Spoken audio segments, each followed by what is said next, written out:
কেউ যদি জীবনে খুব বেশি সফল হতে চায়, খুব বড় ব্যবসায়ী হতে চায়, খুব বড় আলেম হতে চায়, খুব বড় ডাক্তার হতে চায়, তাহলে আল্লাহ রাসূল যেমন খুব মহান নবী, মাকাম মাহমুদ, অনেক বড় কিতাব কোরআন, শেষ নবীর দায়িত্ব, সর্বশ্রেষ্ঠ নবীর দায়িত্ব, এত মহান জায়গা অর্জন করার জন্য, এত বড় দায়িত্ব অর্জন করার জন্য যেমন আল্লাহ তার রাসূলকে বলেছে আপনাকে রাতের সালাত আদায় করতে হবে, না হলে এই দায়িত্ব, এই সফলতা আপনি অর্জন করতে পারবেন না। ঠিক প্রত্যেক মানুষের ক্ষেত্রেও মানুষ যদি নিজ নিজ জীবনে বড় সফলতা অর্জন করতে চায়, খুব বড় পর্যায়ে পৌঁছতে চায়, তাহলে রাতের সালাতের বিকল্প নাই। রাতের সালাত আপনাকে অনেক দূর এগিয়ে নিয়ে যাবে। এই দিনের মধ্যে কোনো কল্যাণ নাই, সকল কল্যাণ নিহিত আছে সকালে, সকল কল্যাণ, সকল বরকত নিহিত আছে সকালে। আল্লাহ রাসূল বলতেছেন ইন্নাল্লাহা জাআলা লিহাদিহিল উম্মাতাল বারাকাতা ফি বুকুরিহা, আল্লাহ আমার উম্মতের জন্য বরকত রেখেছেন সকালে, আল্লাহ আমার উম্মতের জন্য বরকত রেখেছেন সকালে। ইবনুল কাইয়িম রাহিমাহুল্লাহ বলতেছেন আমরা সালাফে সালিহিনকে দেখেছি লা ইয়ানামুনা বাদা সালাতিল ফজরি, আমরা সালাফে সালিহিনকে দেখেছি তারা ফজরের সালাতের পরে কখনোই ঘুমাতেন না। হাত্তা ফিস সিদ্দাহ ওয়া ফিস সাফার, যদিও তারা কঠিন অবস্থার মধ্যে থাকেন না কেন, কঠিন সফরে থাকেন না কেন, সফরে থাকলেও রাত জেগে কাজ করলেও তাদেরকে আমি ফজরের পরে ঘুমাতে দেখিনি। ইয়ান্তাযিরুনা ইলা তুলুইশ শামস, সালাফে সালিহিনকে দেখেছি যদি তাদেরকে ঘুমাতেই হয় রাত্রি জাগরণের কারণে, রাতে কঠিন ও কঠোর পরিশ্রম করার কারণে, তাহলে তারা সূর্য ওঠা পর্যন্ত অপেক্ষা করতেন। সূর্য উঠে যাওয়ার পর ঘুমাতে যেতেন, সূর্য উঠে যাওয়ার পর ঘুমাতে যেতেন। ফজরের পর থেকে নিয়ে সূর্য ওঠা পর্যন্ত এই সময়ে যতই কষ্ট হোক না কেন, ইবনুল কাইয়িম বলতেছেন আমি সালাফে সালিহিনকে ঘুমাতে দেখিনি। কেন? ইন্নাল আরজাক ওয়াল বারাকাহ তানজিলু মিনাস সামা, মানুষের রুজি রুটি বরকত আল্লাহর পক্ষ থেকে সকালবেলা অবতীর্ণ হয়, আল্লাহর পক্ষ থেকে সকালবেলা অবতীর্ণ হয়। এই জন্য আল্লাহ সুবহানাহু ওয়া তাআলা পবিত্র কোরআনে সকালের যত নাম রেখেছেন, ওয়াল ফাজর, ফাজর শব্দের অর্থ হচ্ছে জহারা, ফুটে ওঠা, প্রকাশিত হওয়া। আল্লাহ সুবহানাহু ওয়া তাআলা পবিত্র কোরআনে সকালের নাম দিয়েছেন ওয়াস সুবহি ইযা আসফার, সুবহ আরবিতে বলা হয় সাবহা ওয়াজহুহু, যখন কোনো বাচ্চার চেহারা সুন্দর হয় তখন তাকে বলা হয় সাবহা ওয়াজহুহু, তার চেহারা আলোকিত হয়ে উঠেছে, সেটার নাম আল্লাহ ফজরের নাম, সকালের নাম দিয়েছেন ওয়াস সুবহ। আল্লাহ ফজরের নাম দিয়েছেন ইদা আসফার, আসফার মানে প্রস্ফুটিত হওয়া, আলোকিত হওয়া। আল্লাহ সকালের নাম দিয়েছেন ওয়ান নাহারি ইদা তাজাল্লা, দিন যখন জ্বলে ওঠে, দিন যখন প্রস্ফুটিত হয়। আল্লাহ সুবহানাহু ওয়া তাআলা সকালের জন্য পবিত্র কোরআনে যত শব্দ ব্যবহার করেছেন সব শব্দ আলোকিত হওয়া, প্রস্ফুটিত হওয়া, জ্বলে ওঠা, প্রজ্বলিত হওয়ার সাথে সম্পৃক্ত। ঠিক একইভাবে আল্লাহ সুবহানাহু ওয়া তাআলা এই পৃথিবীকে পরিচালনা করেন। সুন্নাতুল্লাহি ফি তাদবিরিল আরজ, পৃথিবী পরিচালনায় আল্লাহর মূলনীতি, পৃথিবী পরিচালনায় আল্লাহর মূলনীতি যদি কেউ জানতে চায়, মানুষের এই 50-60 বছরের জীবনে পৃথিবী পরিচালনায় আল্লাহর মূলনীতি জানা সম্ভব নয়। কেউ যদি পৃথিবী পরিচালনায় আল্লাহর মূলনীতি জানতে চায়, তাকে 500, 600, 700 বছর, 1000, 1500 বছরের ইতিহাস পড়ে দেখতে হবে আল্লাহ কিভাবে পৃথিবী পরিচালনা করেন। তবে ফজরের ক্ষেত্রে, সকালের ক্ষেত্রে পৃথিবী পরিচালনায় আল্লাহর মূলনীতি হচ্ছে আল্লাহ সকল সৃষ্টিজীবকে এইভাবে সাজিয়েছেন। সকালবেলা ফুল ফোটে, সকালবেলা সূর্য ওঠার আগে পাখিরা জেগে ওঠে, সকালবেলা সূর্য ওঠে। আল্লাহ পৃথিবী এইভাবে সাজিয়েছেন। আল্লাহ যখন ফেরেশতাদের দায়িত্ব বন্টন করে দিয়েছেন, তখন ফেরেশতাদের দায়িত্ব বন্টনের যে পালাবদল হয় সেটাও ফজরের সময় হয়। এটা হচ্ছে পৃথিবী পরিচালনায় আল্লাহর মূলনীতি। পৃথিবী পরিচালনায় আল্লাহর মূলনীতি সামনে রাখলে এবং ফজরের জন্য আল্লাহ কোরআনে যত শব্দ ব্যবহার করেছেন সেগুলোকে সামনে রাখলে এ কথা স্পষ্ট, কেউ যদি তার জীবনকে আলোকিত করতে চায়, কেউ যদি তার জীবনকে প্রস্ফুটিত করতে যায়, কেউ যদি তার জীবনকে সফল করতে চায়, সে কৃষক হোক, ডাক্তার হোক, ইঞ্জিনিয়ার হোক, ছাত্র হোক, ব্যবসায়ী হোক, তাকে সকালকে কাজে লাগাতে হবে। সকালের কল্যাণ থেকে বঞ্চিত হয়ে জীবনে সফল হওয়ার স্বপ্ন দেখা আকাশ কুসুম কল্পনার শামিল। সম্মানিত উপস্থিতি, সকালে এত বরকত, সকালে এত বরকত, সকালে এত বরকত যে কেউ যদি চাক্ষুষ সকালের বরকত দেখতে চায় তাহলে তাকে হেফজখানায় যেতে হবে, কোরআন হেফজ করতে হবে। আমিও হেফজখানার ছাত্র, ছোট ছোট ছাত্রের সাথে আমি কোরআন হেফজ করেছি। সব হেফজখানায় ফজরের আগে বাচ্চাদের উঠিয়ে দেওয়া হয়। কেননা ওয়াল্লাহে আল্লাহর কসম, ওয়াল্লাহে আল্লাহর কসম, ওয়াল্লাহে আল্লাহর কসম, ফজরের সময় যত কোরআন মুখস্থ হয় সারা দিনের আর কোনো সময়ে অত কোরআন মুখস্থ হয় না। ফজরের সময় যত কোরআন মুখস্থ হয় সারা দিনের আর কোনো সময়ে অত কোরআন মুখস্থ হয় না। আজকে হতভাগা মুসলিম জাতির জন্য আল্লাহ ফজরের সালাত দিয়েছে। ফজরের সালাতের পরে সে কোরআন তেলাওয়াত করবে, কোরআন তেলাওয়াত দিয়ে দিন শুরু করবে। এর চেয়ে কল্যাণকর, এর চেয়ে সুন্দর দিন, এর চেয়ে ভালো দিন, এর চেয়ে উত্তম দিন পৃথিবীতে আর কোনো কিছু হতে পারে না। যেই দিন আল্লাহর বাণী দিয়ে শুরু হয় না ওই দিনের কোনো মূল্য নাই। কেননা আল্লাহ সকল বরকত আসে আল্লাহর পক্ষ থেকে, আর কোরআন হচ্ছে আল্লাহর বাণী। যেখানে কোরআন পড়া হবে ওখানে বরকত হবে, যে কোরআন পড়বে তার জীবনে বরকত হবে। অতএব সুন্দর দিন কেউ যদি টাইম ম্যানেজমেন্ট করতে চায়, সময়ে বরকত পেতে চায়, তাকে ফজরের সালাত আদায় করতে হবে। ফজরের সালাতের পর ঘুমানো যাবে না, কোরআন পড়ার মাধ্যমে দিন শুরু করতে হবে। আপনি দোকানদার হন, ব্যবসায়ী হন, কৃষক হন, শ্রমিক হন, ইঞ্জিনিয়ার হন, ডাক্তার হন, আপনার জীবন বরকত দিয়ে ভরে যাবে। কথা আমার নয়, আল্লাহ রাসূলের। সাহাবী সাখর আল গামিদি বলতেছে, আমি এই হাদিস শোনার পর, আল্লাহ রাসূলের এই হাদিস শোনার পর যে সকালে বরকত রয়েছে, আমার ব্যবসায়িক কার্যক্রম আমি সকালে শুরু করতাম ফজরের সালাতের পর কোরআন তেলাওয়াত করার মাধ্যমে। না ঘুমিয়ে আমি আমার ব্যবসায়িক কার্যক্রম শুরু করতাম।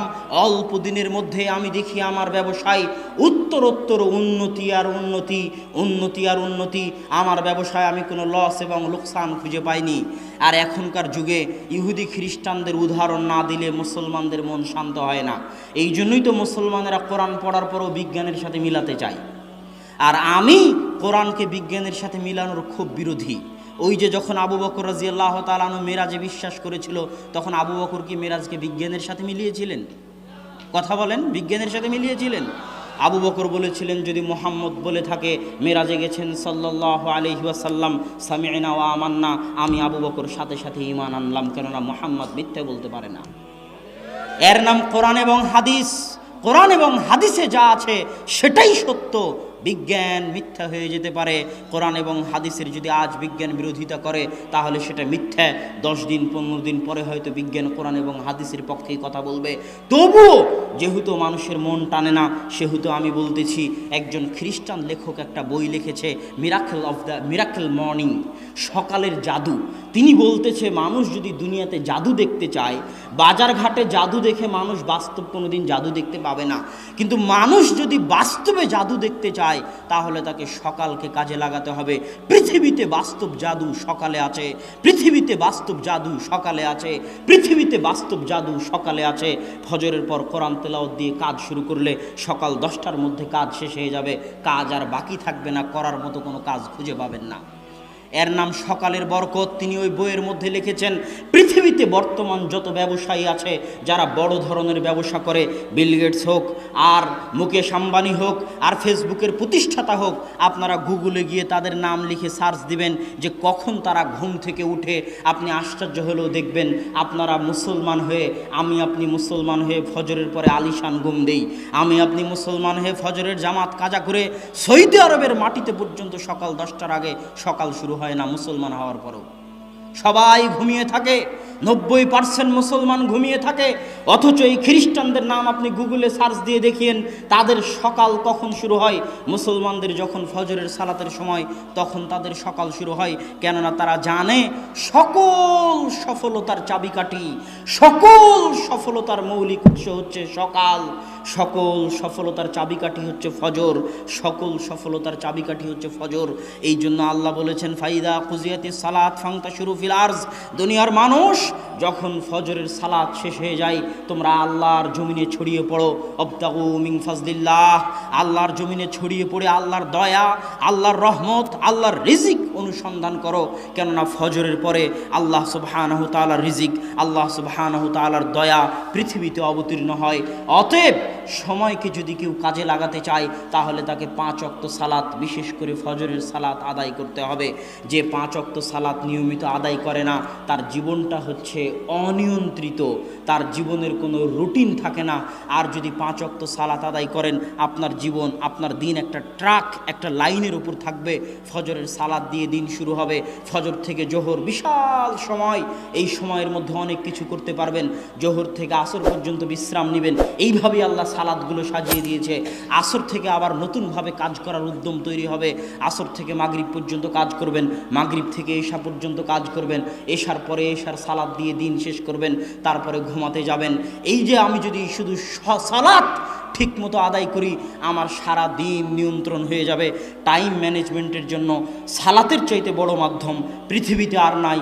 যারা জীবনে সফল হতে চায় তারা সালাত আদায়ের মাধ্যমে নিজেদের সময়কে কাজে লাগাক, তারা সফল হবেই হবে ইনশাআল্লাহ।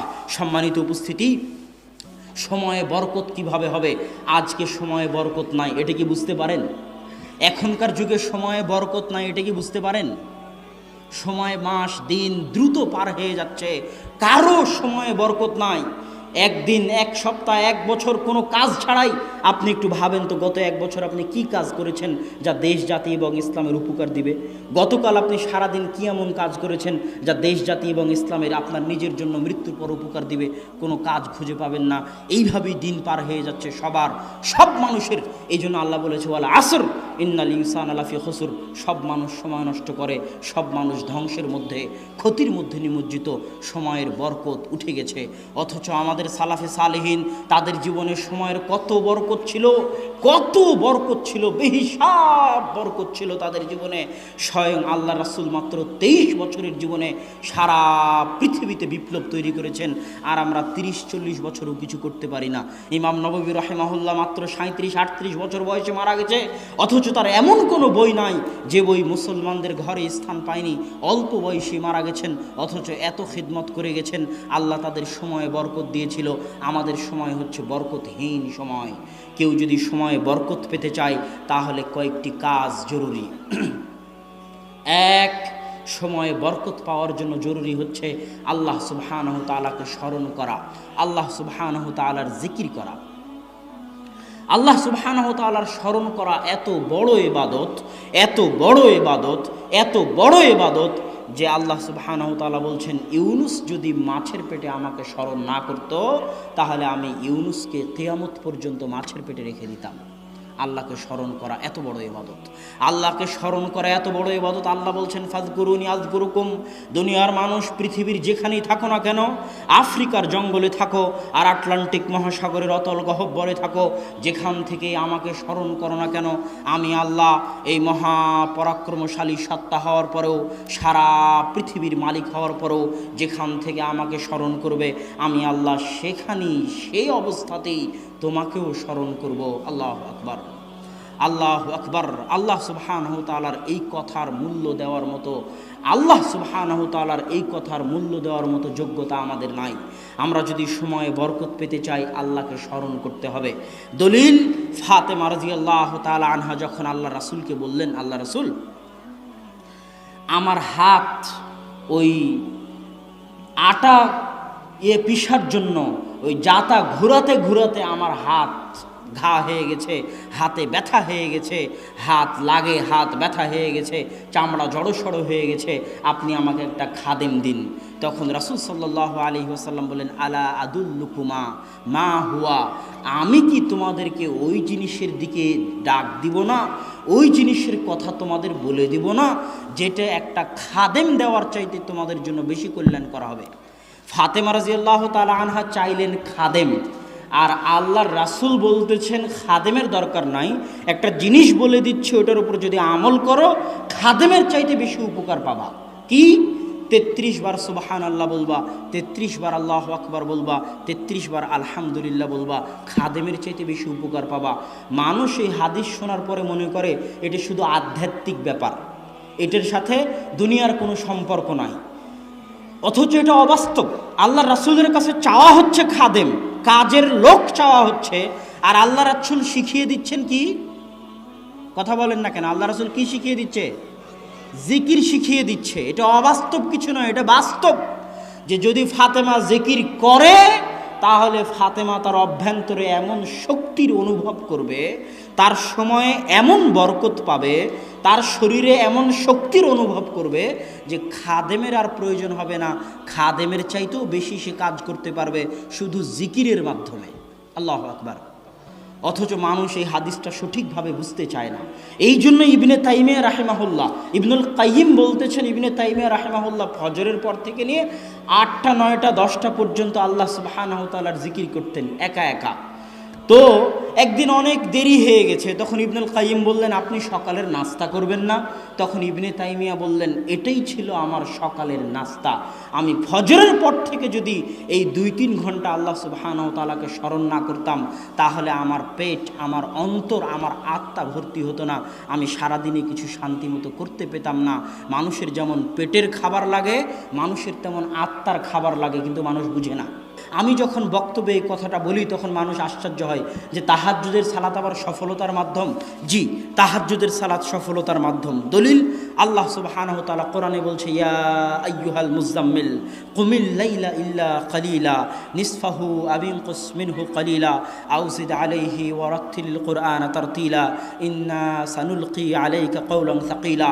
হে চাদর যে মুড়িয়ে আছো, উঠো, রাত্রে সালাত আদায় করো, অল্প হলেও করো, অতি কম পরিমাণ হলেও তুমি রাত্রে সালাত আদায় করো। কেন কেন রাত্রে সালাত আদায় করতে হবে?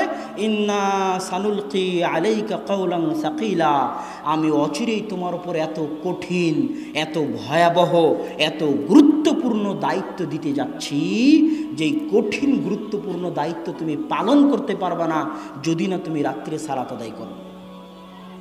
আর এক আয়াতে আল্লাহ সুবহানাহু ওয়া তাআলা বলছে, ওমিনাল লাইলি ফাতাহাজ্জাত বিহি নাফিলাতাল লাক আসা আইয়াবআসাকা রাব্বুকা মাকামান মাহমুদা।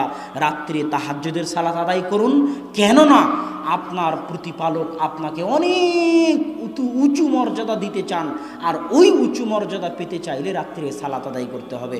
এই দুটো আয়াত দিয়ে আমি আপনাকে বলতে চাচ্ছি, কেউ যদি জীবনে খুব বেশি সফল হতে চায়, খুব বড় ব্যবসায়ী হতে চায়, খুব বড় আলেম হতে চায়, খুব বড় ডাক্তার হতে চায়, তাহলে আল্লাহ রাসূল যেমন খুব মহান নবী, মাকাম মাহমুদ, অনেক বড় কিতাব কোরআন, শেষ নবীর দায়িত্ব, সর্বশ্রেষ্ঠ নবীর দায়িত্ব, এত মহান জায়গা অর্জন করার জন্য, এত বড় দায়িত্ব অর্জন করার জন্য যেমন আল্লাহ তার রাসূলকে বলেছে আপনাকে রাতের সালাত আদায় করতে হবে, না হলে এই দায়িত্ব, এই সফলতা আপনি অর্জন করতে পারবেন না।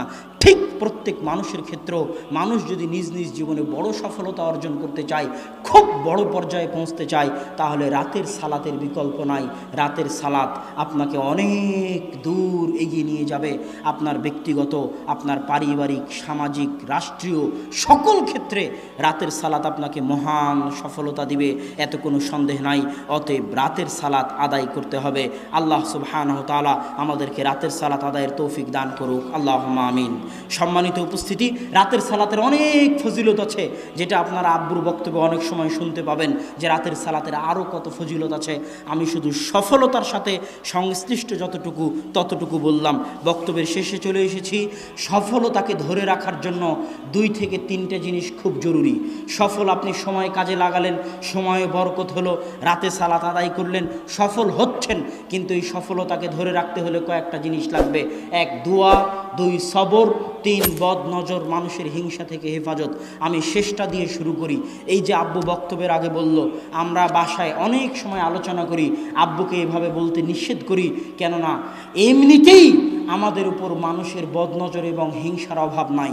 তারপরেও যখন আব্বু এভাবে বলে, তখন কতজনের অন্তরে যে কত কি হয়, কতজনের অন্তর থেকে যে বদনজর এবং হিংসা বের হয়, তা আল্লাহ সুবহানাহু ওয়া তাআলা জানে। আর আল্লাহর রাসূল বলেছে, তাকদীরকে যদি কোনো কিছু পরাজিত করতে পারত তাহলে মানুষের বদনজর পরাজিত করতে পারত। বদনজর অনেক ভয়াবহ জিনিস, বদনজর অনেক ভয়াবহ জিনিস। জীবিত মানুষকে কবরে ফেলে দিতে পারে বদনজর, আল্লাহর রাসূল বলেছেন। জীবিত মানুষকে মৃত বানিয়ে দিতে পারে বদনজর, আল্লাহর রাসূল বলেছেন। বদনজর অনেক ভয়াবহ জিনিস। আপনি যখনই সফল হবেন তখনই মানুষের হিংসা, মানুষের বদনজরের শিকার হবেন। ইমাম বুখারী বলছে, যখন তুমি আলেম হয়ে যাবে তখন তুমি অন্য আলেমের হিংসার শিকার হবে। ইমাম বুখারীর কথা, যখন তুমি আলেম হয়ে যাবে তখন অন্য আলেমের হিংসার শিকার হবে। হিংসা এবং বদনজর ভয়াবহ জিনিস, এটা থেকে বাঁচার চেষ্টা করতে হবে। সকাল এবং সন্ধ্যার দোয়াগুলো মুখস্থ করে নাস ফালাক ইখলাস পড়ার মাধ্যমে, নিজেকে ফু দেওয়ার মাধ্যমে, বিসমিল্লাহি লা ইয়াযুররু মা ইসমিহি শাইউন ফিল আরদি ওয়ালা ফিস সামা ওয়া হুয়াস সামিউল বাসীর, এটা 3 বার পড়ার মাধ্যমে, আউযু বিকালিমাতিল্লাহি তাম্মাহ মিন কুল্লি শাইতানিন ওয়া হাম্মাহ ওয়া মিন কুল্লি আইনিন লাম্মাহ, এই দোয়া পড়ার মাধ্যমে, এগুলোর মাধ্যমে নিজেকে বদনজর থেকে হেফাজত করার চেষ্টা করতে হবে। ছোট ছোট বাচ্চাকে ফু দিতে হবে এই দোয়াগুলো পড়ে, যেন তারা মানুষের বদনজর থেকে হেফাজতে থাকে। আপনি নিজেও যদি প্রশংসা করেন আপনার ছেলের, আপনি নিজেও যদি প্রশংসা করেন আপনার বউয়ের, তাহলে মাশাআল্লাহ বলবেন, বারাকাল্লাহ বলবেন। সৌদি আরবে যদি কোনো সৌদি ছেলের প্রশংসা করেন আর যদি বারাকাল্লাহ মাশাআল্লাহ না বলেন, তাহলে আপনার হাত পা ধরে মাশাআল্লাহ বারাকাল্লাহ বলিয়ে নিবে। কেননা শুধু প্রশংসা বদনজর হতে পারে, দোয়াবিহীন প্রশংসা বদনজর হতে পারে, দোয়াবিহীন প্রশংসা বদনজর হতে পারে। এই জন্য যেই আপনার প্রশংসা করুক না কেন, তার মুখ থেকে দোয়া বের করিয়ে নেবেন, যে বারাকাল্লাহ বলে যাও, মাশাআল্লাহ বলে যাও, লা হাওলা ওয়ালা কুওয়াতা ইল্লা বিল্লাহ বলে যাও। যেই প্রশংসা করবে তার মুখ থেকে দোয়া বের করে নিতে হবে। আর আপনি নিজেও যখন প্রশংসা করবেন তখনও দোয়া করতে হবে, কেননা দোয়া ছাড়া প্রশংসা বদনজর। আল্লাহ যে কোনো সফলতা ধ্বংস হয়ে যেতে পারে বদনজর দিয়ে। আল্লাহ সুবহানাহু ওয়া তাআলা আমাদেরকে মানুষের বদনজর এবং হিংসা থেকে হেফাজতে রাখার তৌফিক দান করুক। আল্লাহুম্মা আমিন।